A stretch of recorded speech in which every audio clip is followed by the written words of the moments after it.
You're listening to the Options Insider Radio Network, the home of the Options Podcast. For more quality options programs, visit theoptionsinsider.com or search for Options Insider Radio Network in your podcast provider of choice. Listeners can also access all of our programming through our mobile app available in the iTunes and Google Play stores. Select programs are also available via live stream at mixlr.com/options-insider. That's mixlr.com/options-insider. Don't forget to follow along with your favorite programs and submit your own questions for the hosts at twitter.com/options, stocktwits.com/options, facebook.com/theoptionsinsider, or via questions at theoptionsinsider.com.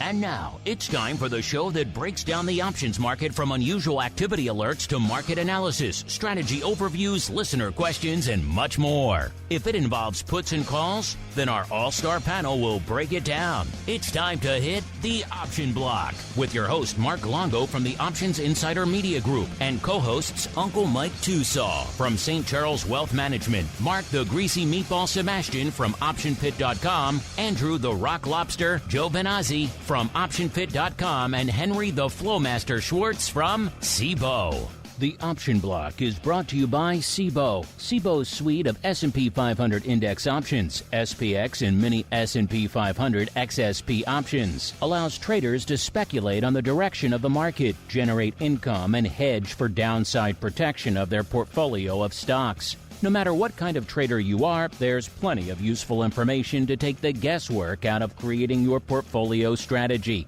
and to help you make more educated moves in the market. Visit www.cboe.com/SPX today to learn more.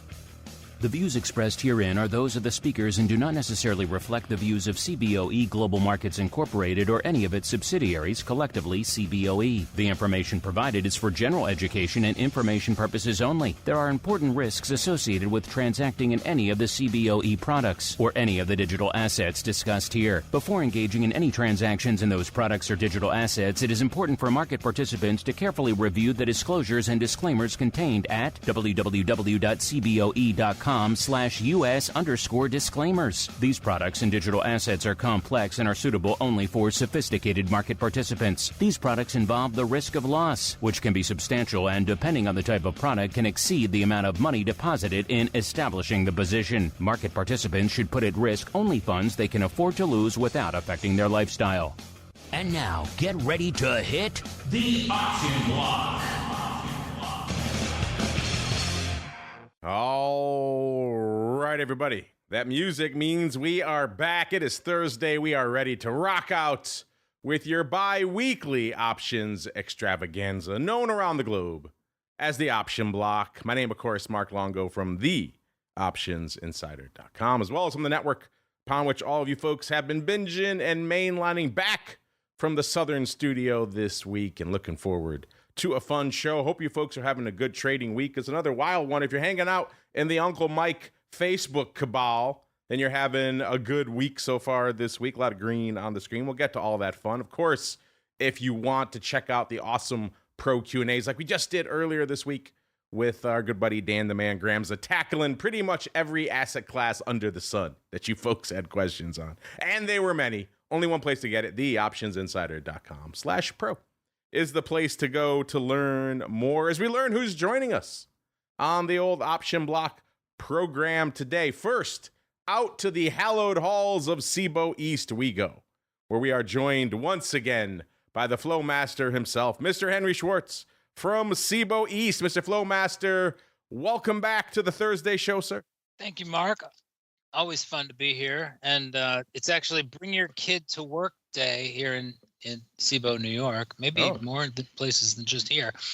So we have balloon animals. I actually got to run the trading game, which we put the kids into crowds of 8 children who had to trade cards until they cornered the market. So that was kind of fun. Hunt Brothers style. It was a blast. And so now I'm glad to calm down a little bit and join you and your listeners. I love Cboe teaching kids how to be little monopolists. I like it. Go out there and you too can corner the silver market, kids, if you try hard enough out there. I like it. And also joining us from the lands of St. Charles, which rumor has it I may be visiting this weekend. Just a rumor. We shall see. Well, we are joined once again by the uncleest of Mikes, Mr. Uncle Mike Tosaw. Easy for me to say. Uncle Mike Tosaw from St. Charles Wealth Management. Uncle Mike, welcome back to the show, sir. Always happy to be here. And you mentioned my Facebook kebab or whatever. I actually did post on Facebook and Twitter today an old picture I had of myself and Steve McMichael when I was in 4th grade. Go to my Twitter to check it out, actually. It's pretty good. And rest in peace, Mongo. We're going to miss you. Good memories all around as we keep on rolling right on into the trading block. It's time to break down the latest topics, trades, and trends in the world of options. It's time for the trading block. All right, listeners, let's commence the dance. That is the trading block, the portion of the show where we break down what the heck is lighting up the tape right now as we're commencing the show, as well as what was going on earlier this week. We were, of course, off on Monday as well here on the show, so no trivia battle this week. We'll get back to it next week, listeners. And as I mentioned at the top of the show, kind of a bit of a spoiler, we started off the week, people were feeling a little dubious. People were spooked about the growing potential battle between not just Trump and the trade war, but Trump and the Fed. Seems like some concerns on that front have mitigated now. Trump dialing it back, saying he doesn't intend to fire Powell. There's a debate whether he even could. All that sort of fun going on out there. And now coming into today, we have some Fed governors out there saying maybe they would support some rate cuts if they saw some hits to jobs and other things. So the magic word of rate cuts, just the hint of it, the prospect of it, seems like it's enough to carry us higher in the market yet again today, listeners. As we're commencing operations on the show, the S&P up over 90 handles, north of 54.5, now 54.65, up about nearly 1.7%. And it's a rare day today where outside of a little dust up right out of the gate, it's pretty much been straight up all day long. So we haven't seen the whipping and sawing that this market is now infamous for.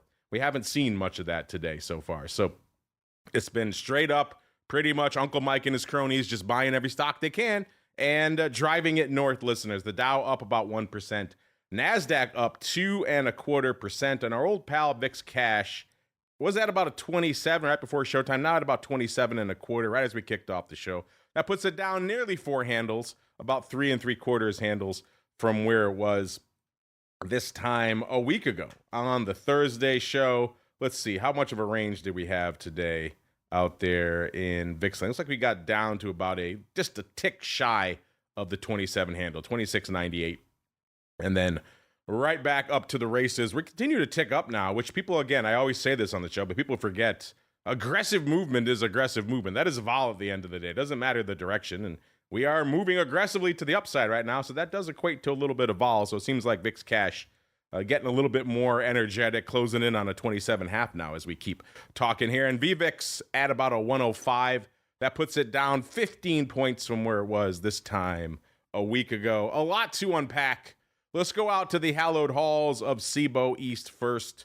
Mr. Flowmaster, if you can put aside the balloon animals for a minute. It's been a wild week so far. We saw some whipping and sawing earlier this week, but mostly biased towards the green. And today, pretty much all green all the time, sir. What's been catching your eye? Mr. Flowmaster, I do believe you have allowed the balloon animals to mute you. I had so many balloon animals, they were leaning on the keyboard. You said it, volatility cuts both ways. So, I think people feel it more viscerally when we're selling off sharply. But then you get these up days, and that is still volatility. What's interesting is we really did have kind of a pretty big, sea change in terms of, very quickly moving away from the, oh my gosh, really bad things are happening. We're certainly going to have a recession and escalation of everything. It's kind of, the pendulum has kind of swung back. So one thing I did notice, I was talking to Mandy Zhu about the volatility we're looking at, and even though vol was higher, and we're kind of almost out of contango, out of backwardation now. The longer dated vol, although it definitely lifted, it didn't get that steep in terms of the put skew, which I thought was a little interesting, in terms of this being kind of like, all right, this is how the whole year is going to go. It wasn't really pricing in that way. So, we've seen Tesla make a pretty big rebound from kind of before earnings. And then, that momentum continues when, Elon says he's going to actually go back to work there. So, very, very active. Some big moves, but it's a very different feeling right now. And I wouldn't take much for us to swing right back into panic mode. But the way things are right now, things are green again. Year to date, S&P is down 7%. But that we were back down 11% ish, kind of in the worst days of that. So I don't know. This wasn't. I guess you would call it a technical correction, but it didn't really last that long. I had a lot of friends texting me saying, oh my gosh, are we going to be in for a 50% sell off? And you had some people on TV saying, yep, that's what could be happening. And then we kind of, like usual, things calmed down and, things have stabilized and then, buyers come in. So, which is really what we've seen for years and years. And you folks over there at Cboe have been busy launching some new products. We talked last week about the equal weighted index. You were front running all of our pro members last week to be the first one to trade the options on it. Any highlights or any interesting developments on that front, sir?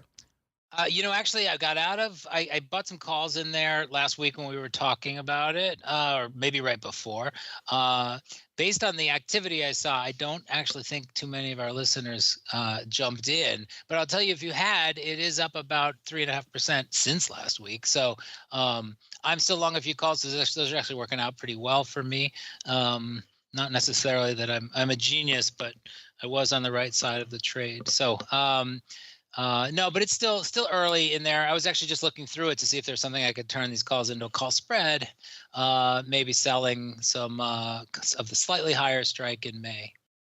There you go, listeners. So if you want to get in there today, the Flow Master is not going to front run you. So get in there on the equal weighted front as we go out now to the hallowed halls of stcharleswealth.com. Mr. Uncle Mike, sir. Definitely an Uncle Mike type of week, sir. What's been catching your eye since our last show? Well, I think that rates are the big talk right now of what's going to happen with it. We are getting some buyers today in the 10-year. So it's not like we're getting a rush to risk, if you will, because we are getting buyers in the 10-year. So that's definitely catching my eye, and not to be too much of a spoiler for the around the block. I think that's really what the news is going to be, aside from everything else that's the news, meaning aside from the tariffs. I mean, I think interest rates are going to really tell the story of where we are, what we're going to do, what's going to happen with things. So that's definitely catching my eye. A few individual names that are catching my eye as to things that are coming back, if you will. Microsoft's up just under $10 on the day, so a little over 2.5%.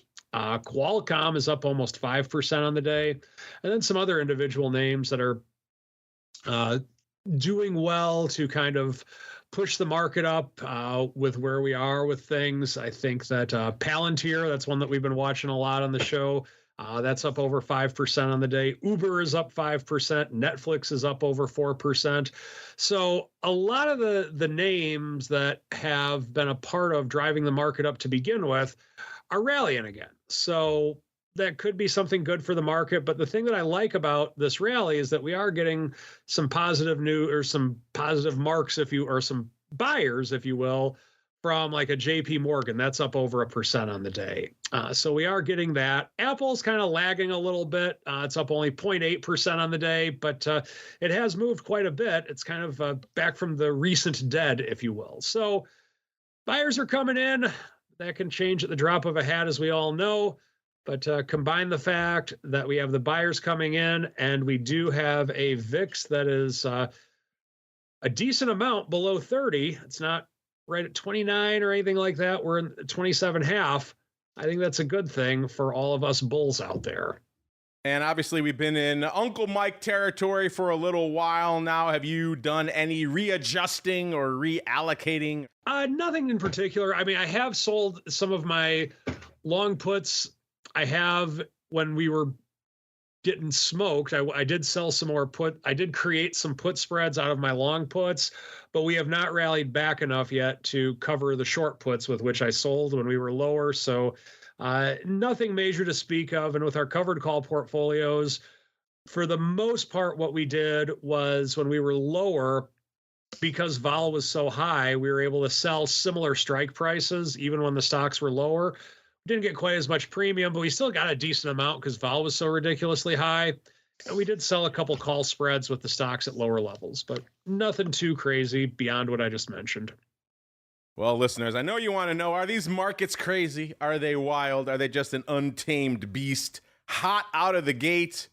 The answer is kind of mixed. Yet again, if you spend your whole day in the vol complex, you're just hanging out in VIX land, you're probably checking if these machines are on, because we're looking all right, closing in on 250,000 contracts, but not quite there. 240 on the tape right now, given the fact that we've seen VIX threatening 1 million contracts or more at this time in the show many times in recent history.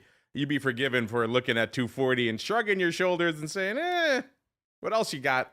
The ADV, 1.13 million out there today. Listeners, what is lighting it up out there, such as it is out there in VIX land, listeners? Well, were you really excited about the May 45s?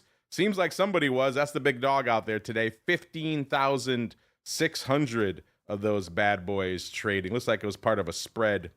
Looks like they went up for prices around 52 to 60 cents. And the number 2 out there is the July 45. So got some interesting 45 strike action going on out there, such as it is, listeners. You know, when it takes only 15,000 contracts to leap into the top 10 in VIX land, that it's pretty sleepy times out there, listeners. Let's go on to SPY. Now, SPY woke up and it had its coffee and maybe a Red Bull as well. SPY looking pretty robust, 6.15 million contracts on the tape. The ADV, 11.1 million. So it seems like it's definitely on pace to hit that today, unless things really markedly quiet down in the rest of the session. The S also looking decently active as well. Just ticked 2.05 million contracts on the tape. The ADV about 3.9, so it seems right on pace to hit that today. Let's run our favorite analysis, because why not, listeners? Top 20 most active in the SPX. You too can play along with the home game. Just head on over to Cboe.com/RMA. Fire up the old trade alert. That's the easiest way to do it. And then you too can see all top 20 most active listeners. And once again, we are 20 for 20 here in the S today. Nothing not expiring today. The big dog out there, the doubles, the 5,500 calls trading nearly 50,000 times, 47,000 times, which that is a strike. It does seem like we are careening headlong, some might say recklessly towards. So some folks getting in ahead of that freight train out there. Let's just look really quickly, because now I am intrigued. What were those bad boys trading for? They traded, looks like as high as $6.05. Interesting. Looks like those might have been a buy. It's hard to tell at that price, but yeah, $6, $5, $4.60. Wild strike. Would you be a buyer or a seller of that strike in general today, listeners? You know, step in front of this freight train, I suppose, at your peril. We could be 100 handles past that in 5 minutes, or 100 handles below it. All kinds of madness can happen. The S, 2 million on the tape today. Let's keep on rolling out to the small caps out here. Small caps, listeners. IWM, 850 on the tape for small caps. So looking pretty decently active. Pretty much right in line for their ADV, which is a little bit north of 1.7 million out there. And the Q saying, don't forget about me, 2.9 million contracts on the tape out in the queues. The ADV 4.9 million, so definitely seems on pace to hit that. And you know what? Just for fun, let's do the same analysis out here in the queues, listeners. I see one, only one contract in the top 20 in the queues today. That is not expiring today. That is the 370 put expiring on May 23rd. So an intriguing strike out here in the Qs. The big dog in the Qs, if you're wondering, pretty much the at-the-money put, the 460 put expiring today, has traded over 100,000, 106,000 of those bad boys. So 0-day fun alive and well, not just in the S, but also in the Qs. Is there a lot of fun being had in the single names today? Is it a banger day out there, listeners? The answer is not really. It's fine. It's almost respectable. I think 250,000 contracts is kind of the threshold, the bar for respectability. We're not quite there today. 244. So just sniffing at it. That gets us to AMDA, aka AMD, 94.25, up 386, or about 4.25% today. And the number 10 spot, number 9, the old pal, the Widowmaker, Netflix, 266 on the tape, 1094.25, up $44.66, or a little over 4, about 4.2%. So looking pretty good for Netflix. I do believe that's a new 52-week high. I'll have to see if that's a new all-time high. Looks like it is. So a new all-time high here for good old Flix. Interesting. The Widowmaker soaring to new all-time highs. Number 9, Netflix. Number 8, listeners, out to the land of Alphabet Class A, a.k.a. Google, 281 on the tape, 158.48, up $3.13, or pretty much exactly 2%. Good for 281. And the number 8 spot, number 7, Intel. This name, so much drama with this name. It's on again. It's off again. It's on again. It's off again. I think, didn't they just announce they're cutting 20% of their workforce. 20%. That's a serious business. The street liking it today, though, up $0.75, about 3.6%. Trading 21 1/3. Just last week on the show, it was $18.65. So actually it got down to about $18.27. So it's been quite the run here in Intel. All they have to do is announce they're slashing nearly 1/4 of their workforce. And they turned that stock right around. Number 7, Intel, 321. Number 6, we're going out to the land of the Amazonians, 185.16, up about $4.50, or 2.5%. Listeners, for the Amazonians, number 6, 325 on the tape. Number 5, keeping it in the A tech names, we're going out to good old C3 AI. We've talked about them on Oddities or the Odd Block recently, making their way into the big time top 10 today. Big boy pants for C3 AI, trading 21.74, up about $1.35, or 6.6%. Let's see, just in the last 5 days or so, it's up about 12.5%. Interesting. Looks like maybe some folks are trying to pivot into C3 AI as the cheaper play versus some of the other pricier AI names out here. Trying to see what's driving this latest resurgence. Either way, number 5, 329 on the tape. Since it's never really in the top 10, let's just look really quickly. So let's see what folks are up to out there in C3 AI. And you know what? Most active contract in C3 AI today, 40,000 of the June 25 calls. So out of the money calls, followed by number 2, 40,000 of the June 20s. Worth noting there is some OI on the 25s. Definitely opening on the 20s, though. And then got 23 halves going up, expiring in the weeklies, May 2nd. So are you down for a little, let's see, the June 25s in C3 AI. They traded, looks like that was a spread. The 25s traded for $1.13. So it could be a part of a roll. Interesting. Are you down for a little C3 AI? Do you think this recent pop is merited, listeners? Number 5, AI, 329 on the tape. Number 4, it's the fruit company, listeners, a.k.a. Uncle Mike's favorite name on the planet. Good old Apple, 400,000 contracts exactly. 206.61, so back north of 200. Up $2 today, or about 1%. Why is that important, listeners? Because we just had a poll about that. Last week, we said, hey, Apple was hanging out right around the 200 strike. Those D200 puts trading $18. You have to hold it till the end of the year. Gun to your head. Are you a buyer or a seller? And you folks went back and forth and ended up the sellers slightly edging it out, 54.5% saying sold to you for $18, and 45.5% say, you know what? I'm not feeling Apple this year. I'm going to buy those puts for $18. I want the stock below 182. So interesting to see how that one shaped up. Either way, Apple right now shaping up to 400,000 contracts. And the number 4 spot. Number 3, it's Palantir. Uncle Mike was talking about him. Back north of the power strike, number 3, 611 for Palantir today, listeners. Trading 106.36 right now, up about $5.50 or about 5.5%. Easy to do the math when it's right around the 100 strike, listeners. Yeah, a good run for Palantir. Let's see, last week they got down to about $89 just this week on Monday, actually. So been a good run for them. 17 handles. What's 17 handles amongst friends, listeners? Number 3, Palantir. Number 2, Tesla. You know, they put out the worst quarter, I think, in their history, or at least recent history. But it doesn't matter because Musk is coming back.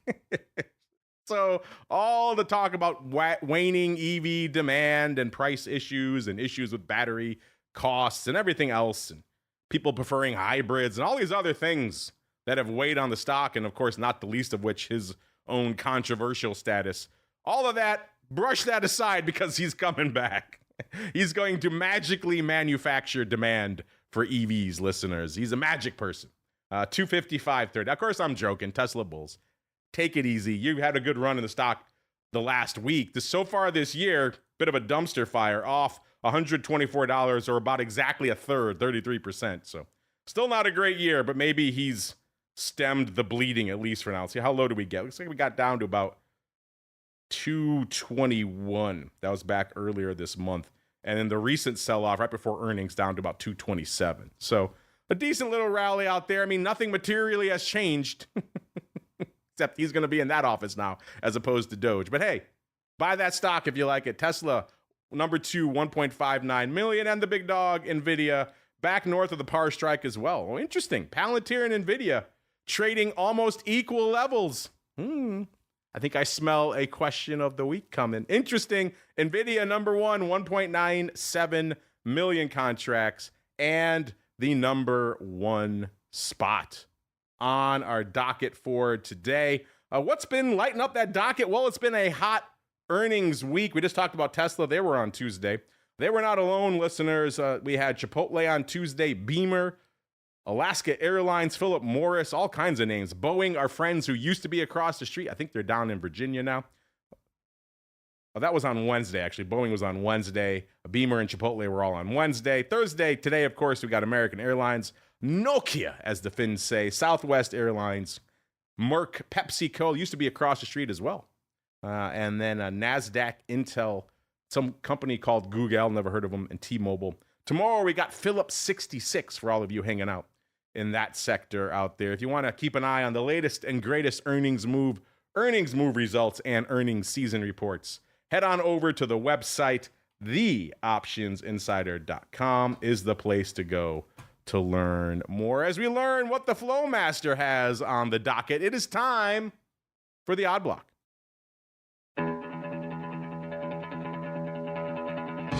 It's time to break down the most interesting, unusual, and downright questionable options activity that's been identified by TheOptionsInsider.com.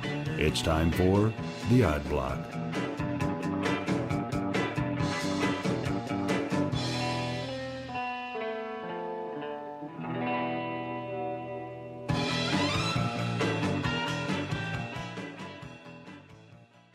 All right, listeners, it's that time of the year.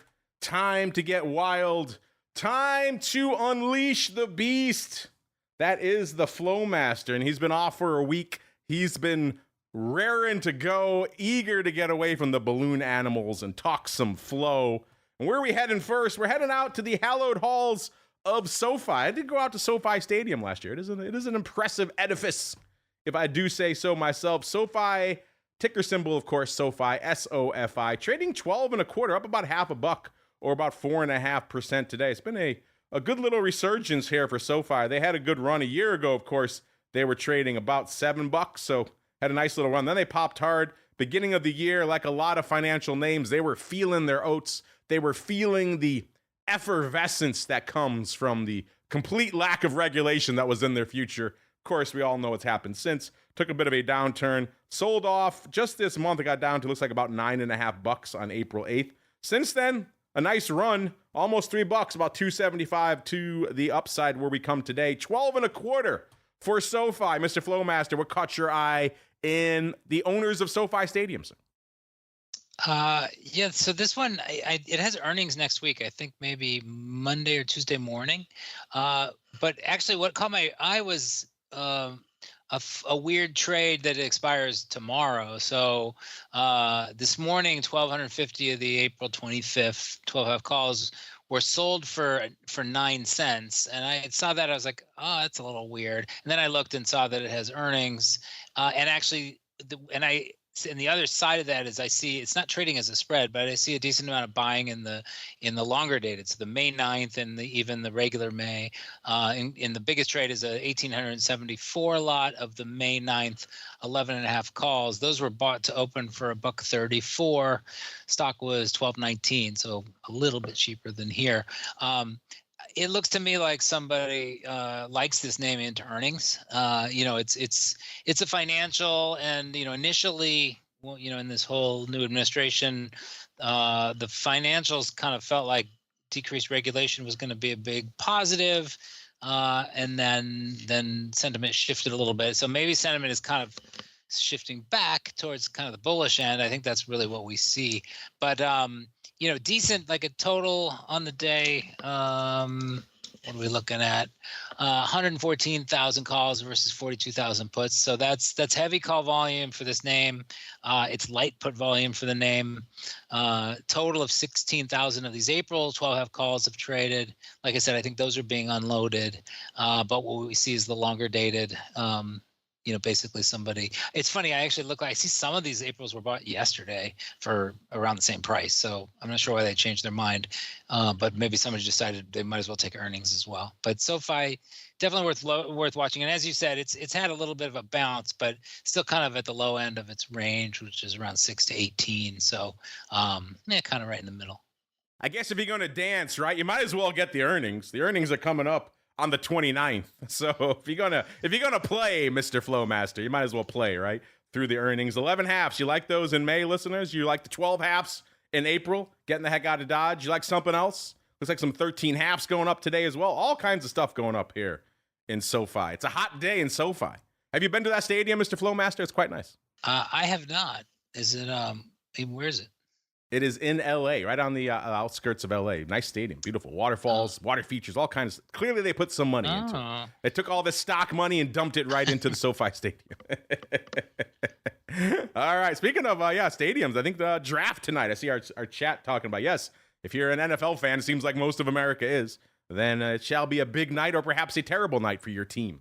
Good luck to all of you out there, all you NFL fans. As we keep rolling, we're going deep now, listeners. You might have said SoFi, maybe I could have found that flow myself if I was looking. But would you have found the flow in Cemex, SAB, Day, CV, ADR, huh? Of course, this is an ADR, listeners, a Mexican name, just known colloquially as Cemex, C-E-M-E-X, maybe Cemex.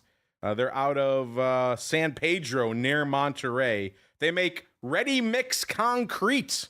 So there you go. I bet you never would have found a Mexican ready-mix concrete ADR, listeners.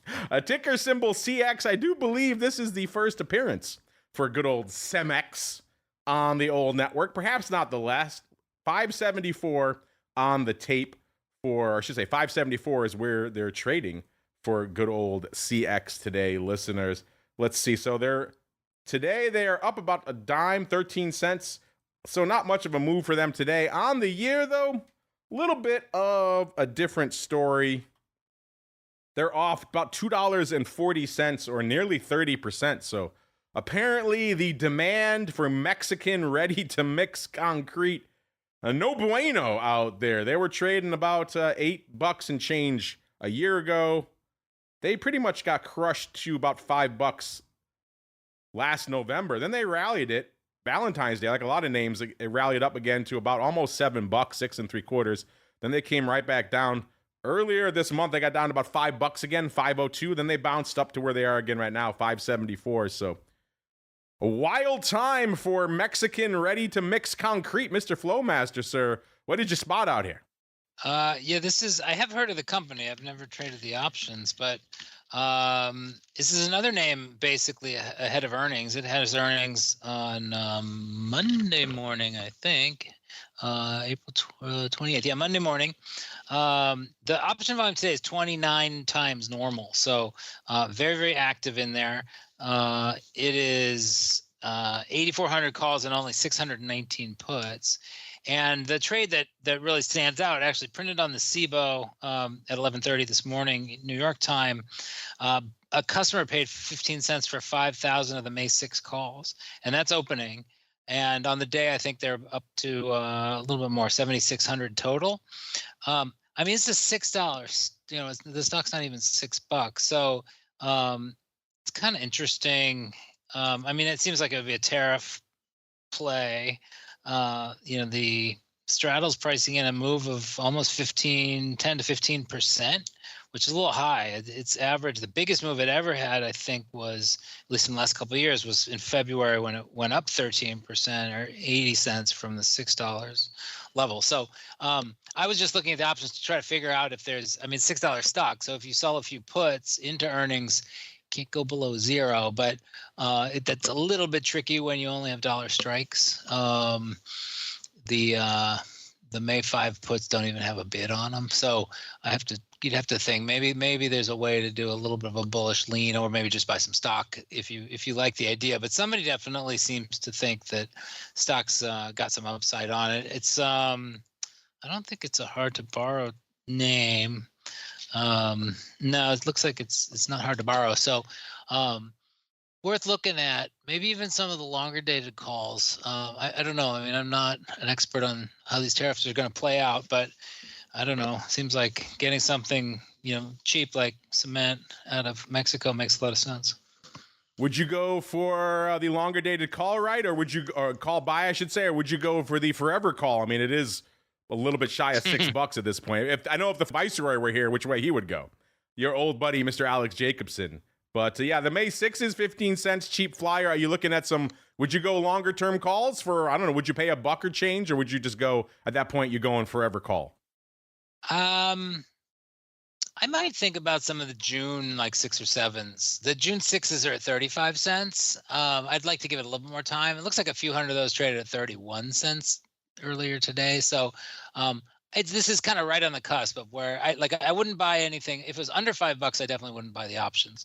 But we are over $5, so I'm looking for a collar that would put me into the stock, but there's just not enough strikes. The June 5, 6, you still have to pay 25 cents for. They're not going to make it that easy for you. They're not going to be 15-cent bid for the 5 puts, Mr. Flowmaster. They're not going to let you leg into those calls for nothing. They're not going to do it. They know your game, and they're not here for it. They're going to make you work. They're going to make you pay for those calls. Are you down for that, listeners? You like those 6s for 15 cents? Let's see. Earnings are coming up, so you'll know by the 28th. So just in 4 days, you'll know whether these calls are pretty much a good do, as the kids say, or completely worthless. So bear that in mind as you're looking at that trade. 15 cents, not the most expensive nibble for this kind of fun stuff. Speaking of fun, listeners, let's all have some fun together, shall we? Let's go out to a name we haven't talked about in a while. This is good old Funko. You know them. They make all the bobbleheads, all that stuff. They were all the rage a while ago when they first went public. Super hot, had a good run. People could not get enough of those bobbleheads. Yeah, they went public around $7 back in 2017. Shot up in 2018, got up to about $30. And then they came for it. They felt the heat in 2020. April 9th, sold off to $3.50. Then they rallied them again. 2021, they got back up to their glory days, $26, $27. They retested those highs back, $26 and change in 2022. Then they fell off a cliff in 2022. You remember those headlines around that time frame? They couldn't sell enough of these things. They had to literally bury them in a landfill. So a lot of bad headlines associated with that. Bury in plastic, never good. Also, you can't sell your product, never a good thing. They crushed it last year down to $5 and change, and they rallied it this year. January, started the year 14 1/3. So it makes this, what we're going to talk about next, very interesting because it's been just an apocalyptic year for them. Obviously, they're importing a lot of said plastic, not really manufacturing a lot of that domestically. Other issues going on in Funko. They sold off 9.25, or 68% so far, just year to date, not even going back a calendar year. That's they're down to 435 today. Now, obviously, they have some other things. They bought, I believe, Loungefly, so they make those expensive backpacks. They also have things like Mondo that make some very high-end collectibles. If you're a fan of 80s franchises, Mondo will sell you some high-priced things, trust me. So they have some things that make some money for them. I'm not sure if that's enough to overcome the landfilling of their main thing, the Pops. But either way, listeners, been a sordid tale in the land of Funko. Not much fun, but it seems like today, maybe someone's deciding to have some fun with a little bit of Funko. We noticed this morning a block of the no fives going up when the stock was a little lower. So if the Rock Lobster was here, he'd say they're getting a little bit of stock working for him. When the stock was $4.19, they said, no fives, how are they? And they got 65 at 75. They said, good sir, I will take $1,425 off your hands for the lofty price of 75 cents. As the day went on, they came back, did about 600 or so more. So they've done a little over 2,000, about 2,100 on the day. And this one just kind of brought a smile to our faces, not just because it's Funko, but just because it's interesting paper. It goes back to that old debate I was just having with the Flowmaster of, at that point, the stock's 4 1/3.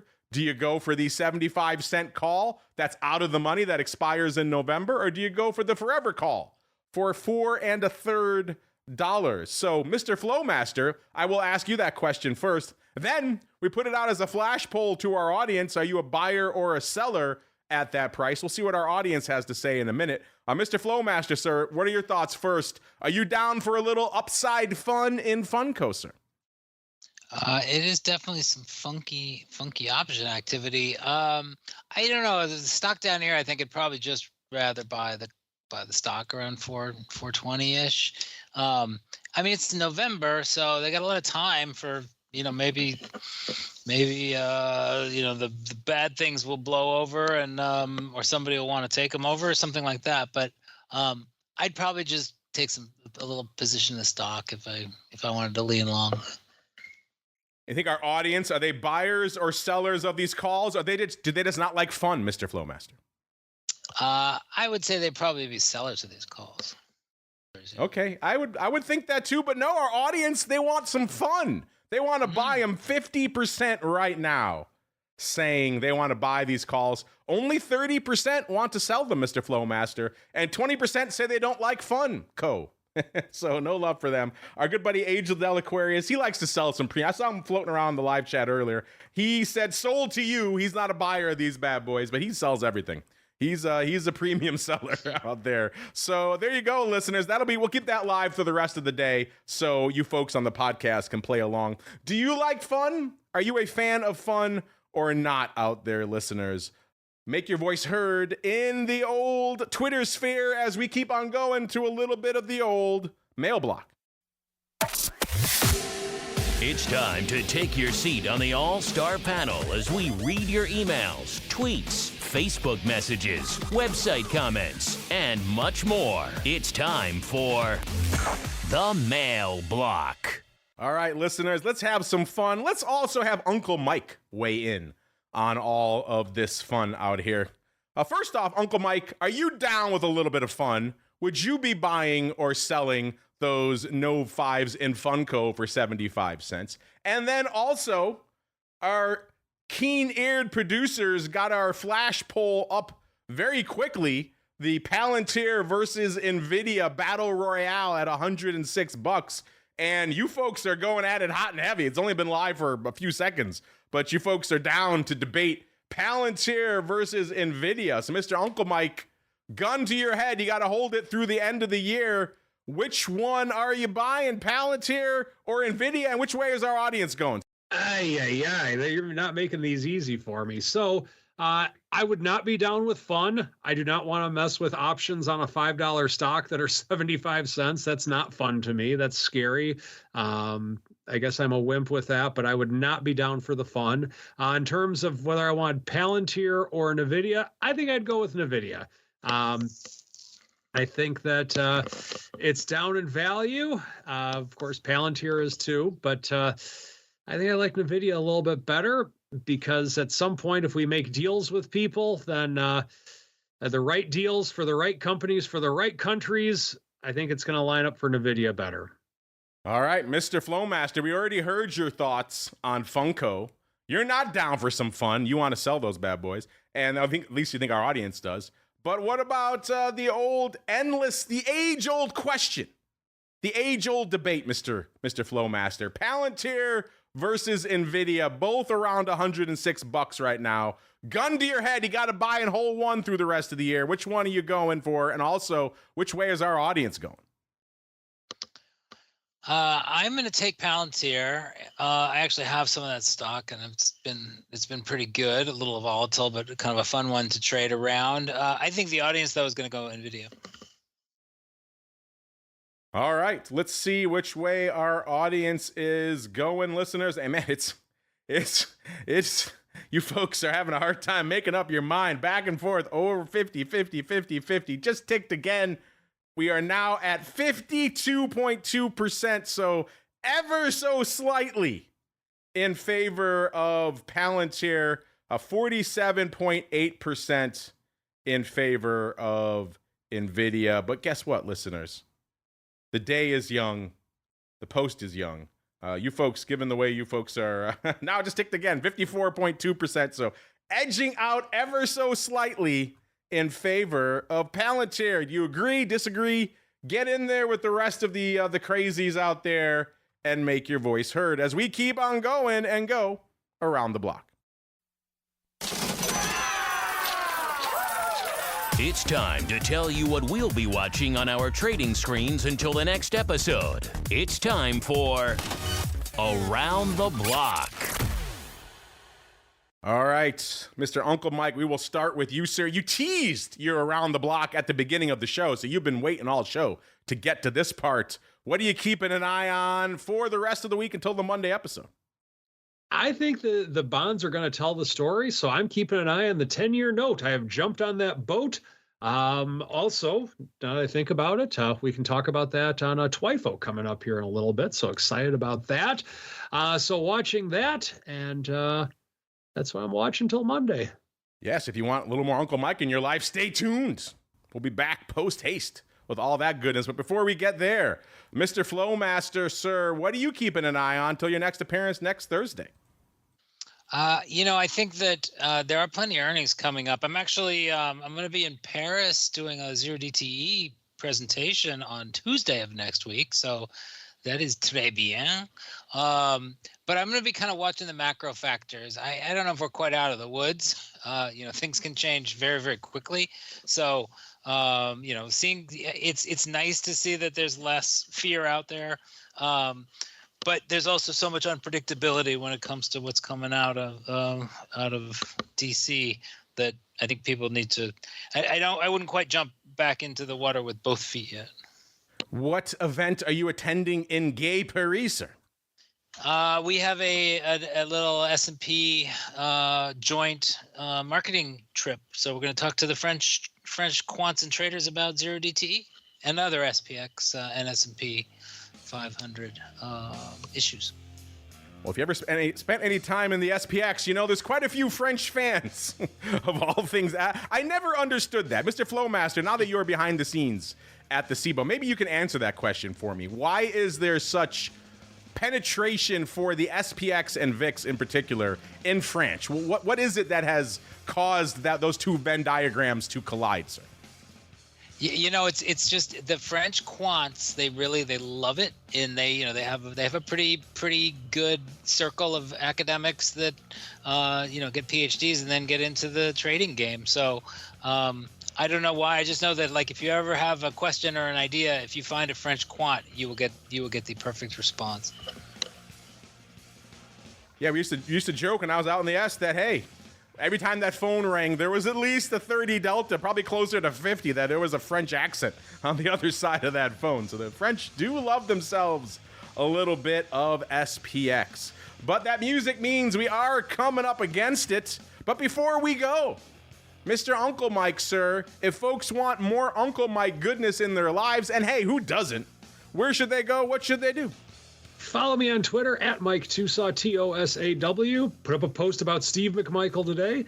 Also, feel free to check out my website, stcharleswealth.com. If you are looking for a financial advisor who does not have fear of the options, and I actually have a little bit of French in my blood. Oh. The well-known line of French Tosaws out there, listeners. Go check it out. Tosaw actually derived from Toussaint at Ellis Island. Oh, well, there you go. We all learned something today, listeners, about Mr. Uncle Mike. Speaking of learning things, Mr. Flowmaster, just for fun, right as the show is coming to a close, we put out another fun little flash poll just to gauge the sentiment of the audience on your old favorite Mexican ready-to-mix concrete, a.k.a. CX. The May 6 calls for 15 cents. Does our audience want to buy them or sell them? And 50% want to buy them, and 50% are saying, what the hell is CX? So there you go, Mr. Flowmaster. They can't make up their mind. That's a fun little flash poll. That'll be live when the podcast goes up later today as well, listeners. So you folks can play along in all of these hot and heavy polls. By the way, Palantir back down to about 52%. So the tug of war going back and forth in those two. Mr. Flowmaster, if folks want more Cboe and Flowmaster goodness, where should they go? What should they do? Just head over to cboe.com/RMA. That's Risk and Market Analytics to see our data and our platforms, or just check out cboe.com. We've got tons in terms of education and all the tradable products, and including the new SPEQX and more. Check it out and more, but begin your journey cboe.com/RMA. And maybe if you're hanging out in Paris next week, you can see the Flowmaster in person. Always a fun time, if I do say so myself. Looking right now, a little fun wrap up here on our polls. 45.5% of you want to buy those Funko calls, the May 75s or May 5s for 75 cents. 36.4% say you want to sell them. 18.2% not down with any fun. And as we're ending our show here, VIX Cash 27 3/4, S&P up 1 3/4%, Nasdaq up 2 1/3%, Dow up about 1%. So vol getting a little bit stiffer, a little bit firmer as the show is winding down. But you know what? As I mentioned earlier, if you want more Uncle Mike goodness in your lives, and you have the good fortune to be hanging out in our pro live chat, guess what? You get more of it instantaneously in your ear holes. We'll be back at an early start time of 1 p.m. Central for a little bit of TWIFO goodness. So I got a feeling Uncle Mike's going to talk about some silver. What else gets in there? Probably a little bit of the 10-year note. We'll see. Should be a fun time on TWIFO. Everybody else, that'll be hitting the on-demand side later today. Back again tomorrow to talk a hot week of vol with our good buddy Dr. Vix, a.k.a. Mr. Russell Rhodes. Who else will join us? You got to tune in to find out. Will we have special surprise guest, the Logins, joining us? I saw people tweeting about it again. Everyone wants the Logins every week. They're demanding of it. You can't be every week, listeners. We have to have some Logins integrity on the show, but we'll see. Will Kenny make it out of the green room this week? We shall find out tomorrow on Vol Views. And then one final time for you pro folks exclusively, we come back to talk some weird and wild paper on options oddities. Where do you go to get access to that fun? Only one place, theoptionsinsider.com/pro is the place to go to learn more. Then we're off for the weekend, back again on Monday for a trivia battle on the option block. Stay safe out there, everybody. The Option Block is brought to you by Cboe. Cboe's suite of S&P 500 index options, SPX and mini S&P 500 XSP options, allows traders to speculate on the direction of the market, generate income, and hedge for downside protection of their portfolio of stocks. No matter what kind of trader you are, there's plenty of useful information to take the guesswork out of creating your portfolio strategy and to help you make more educated moves in the market. Visit www.cboe.com/SPX today to learn more. The views expressed herein are those of the speakers and do not necessarily reflect the views of Cboe Global Markets Incorporated or any of its subsidiaries, collectively Cboe. The information provided is for general education and information purposes only. There are important risks associated with transacting in any of the Cboe products or any of the digital assets discussed here. Before engaging in any transactions in those products or digital assets, it is important for market participants to carefully review the disclosures and disclaimers contained at www.cboe.com/US_disclaimers. These products and digital assets are complex and are suitable only for sophisticated market participants. These products involve the risk of loss, which can be substantial and, depending on the type of product, can exceed the amount of money deposited in establishing the position. Market participants should put at risk only funds they can afford to lose without affecting their lifestyle. You're listening to the Options Insider Radio Network, the home of the Options Podcast. For more quality options programs, visit theoptionsinsider.com or search for Options Insider Radio Network in your podcast provider of choice. Listeners can also access all of our programming through our mobile app available in the iTunes and Google Play stores. Select programs are also available via live stream at mixlr.com/options-insider. That's mixlr.com/options-insider. Don't forget to follow along with your favorite programs and submit your own questions for the hosts at twitter.com/options, stocktwits.com/options, facebook.com/theoptionsinsider, or via questions at theoptionsinsider.com.